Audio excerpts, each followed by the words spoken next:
dropped out of college and made $1 million by the time I was 30. Some people are wondering why I'm here to speak to you today. It's not because I quit my job at Google and made $10 million on my own fintech business by the time I was 40. It's getting louder now. Some of you are wondering why I'm here to speak to you today. I have 6 months to live. I've been diagnosed with brain cancer, and I'm here to tell you what I think the meaning of life is.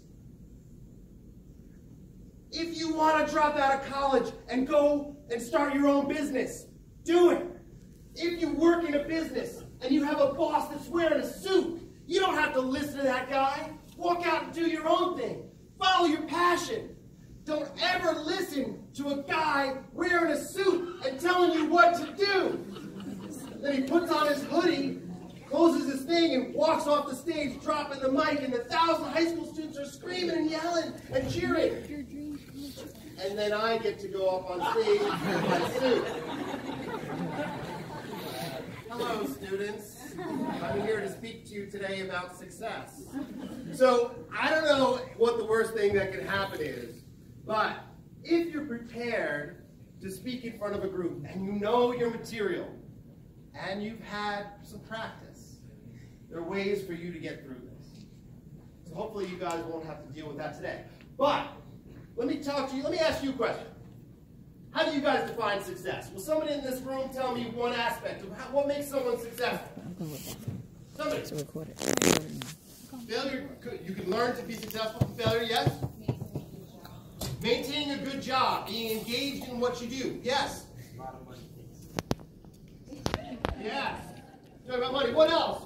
So money can't buy you happiness, right? Some of you happiness. So the other things that might define success are being in good shape, being healthy, having a sense of belonging. So you might feel like you're attached to what you do. You might feel compelled to what you do. But what if you're a minister, a priest, a rabbi? You can have a sense of belonging. So the largest college poll ever done, they polled 30,000 college graduates. They've been out of school for a few years. And then they asked them to measure themselves on each of these characteristics. Making money, feeling good, healthy, happy, engaged in your work, and have a sense of belonging. They had to rate themselves from 1 to 5, 5 being the top. And then they only took those that responded to the survey with all 5s. And then they asked them, what did you have in common when you were in college? So this is pretty good information, right? So they found out that they had 4 factors in common when they were in college. Number 1, they had a mentor. Now, this sounds like it might be an easy thing to do, but finding the right mentor can be a really challenging thing. Sometimes you need help. Sometimes you need an introduction. So one of the things that we do in our School of Business here at LIU is to make sure that all of our freshmen get attached to a mentor that's in the discipline that they intended when they were a freshman. Now, you change your mind. You might need a new mentor when you do that. The second factor, they had an internship. We suggest that you have multiple internships. We want you to begin having an internship your freshman year. Not so much for the experience, but so that you know what you want to do, so that you can speak to an employer and say, hey, I know what I'm getting into. The third thing, they did a project that lasted more than 6 months. What is that? It means it's not a class assignment. More than 6 months is important because it takes you beyond a single semester. So maybe being involved in something like our student investment fund, where you're looking over a portfolio of real money. Maybe in being involved in our student consulting organization, where you're doing a real project for a real company. Those are the types of projects. And the last thing is something that everybody can do. And that is get involved. Be deeply involved in some activity. And this is really compelling because it's something that shows on your resume. And companies have now done research on who is successful within their companies, and they found that those that make partner, those that become managing directors, those people were deeply involved in some activity while they were in college. A sport, music, the arts, a business-related club, a competition that's like VE maybe.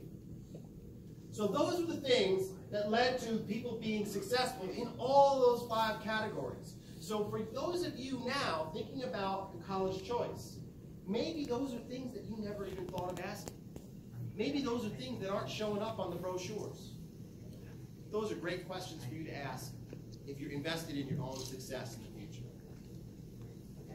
So I'm done with my remarks, but I want to introduce a colleague of mine, Assistant Dean Chuck Garcia. We are really lucky to have Chuck Garcia here on our faculty and staff here at LIU. What he does when he's not here is he mentors companies who are about to have a CEO retire and helps them figure out and find out how they're going to transition to a new CEO. He's doing this for companies like Bloomberg, the Bank of China, Toronto Stock Exchange. And when he's here, he's mentoring our students on how they can one day become leaders, CEOs in their own right. So I want to introduce Chuck Garcia.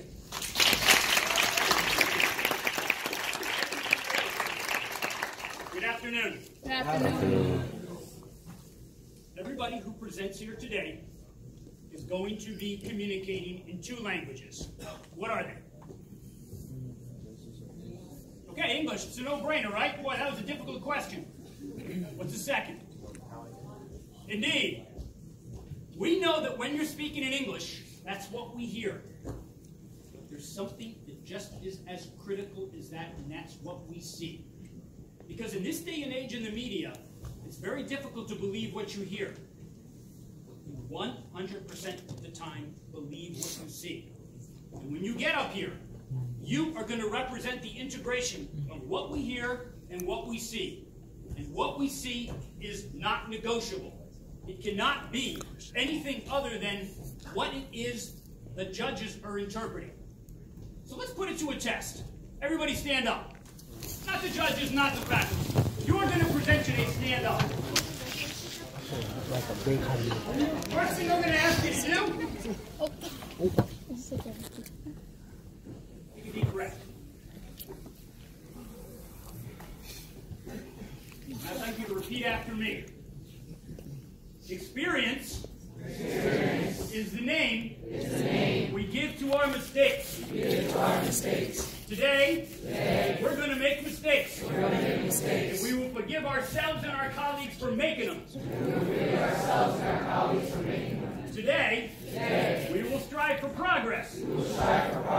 Not perfection. So let's put body language to the test. What I'd like you to do, if you are standing, face somebody next to you so you're squared up to a partner.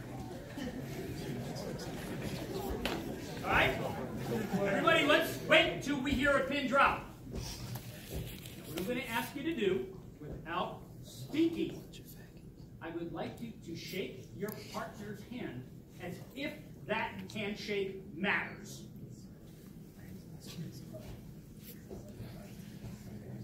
What did you feel with the handshake? Bella? What did you feel? Yeah. Okay, you felt a connection. Cyrus, did you feel something else? Yeah, I met eyes with her. You met eyes. What I taught my students is our hands and our eyes are our most important language. They're what we call trust indicators. We recognize in any language, in any country, anywhere in the world, 2 things are going to occur before you even speak. Your handshake and your eyes are going to meet your partner. And your partner, will not remember what you say, because we speak too many words in a minute, but they will never forget how you make others feel. Our job today, your job collectively, because we are all each other's teachers, is to recognize that we're going to think differently about what we do today. You're going to do today, first thing, I want you to repeat after me. Today I will inspire. Today I will inspire. Today I will persuade. Today I will persuade. And today I will provoke change. Today I will provoke change. That's what you're doing in DEI. Isn't that a wonderful thing? Provoking change does not appear in the GPA, it doesn't appear on the transcript, and no resume will ever list it. So on behalf of everybody here, I hope today you will develop the new mindset that what you are doing is you are providing your product in the service of your mate's success, and that you will inspire, persuade, and you will provoke change to your judges, to your classmates, to your teachers. Isn't that what we're here to do? Indeed we are. So good luck to all of you that have come here. Thank you very much, particularly for us, for the opportunity to contribute to your success. To the judges, thank you so much for giving up your time to come here in the service of our students' success. And to the teachers, more than anything else, we are so grateful for what you are handing off to us. It makes our job infinitely more easy and pleasurable. It's you that we have to thank. Let's give a hand to our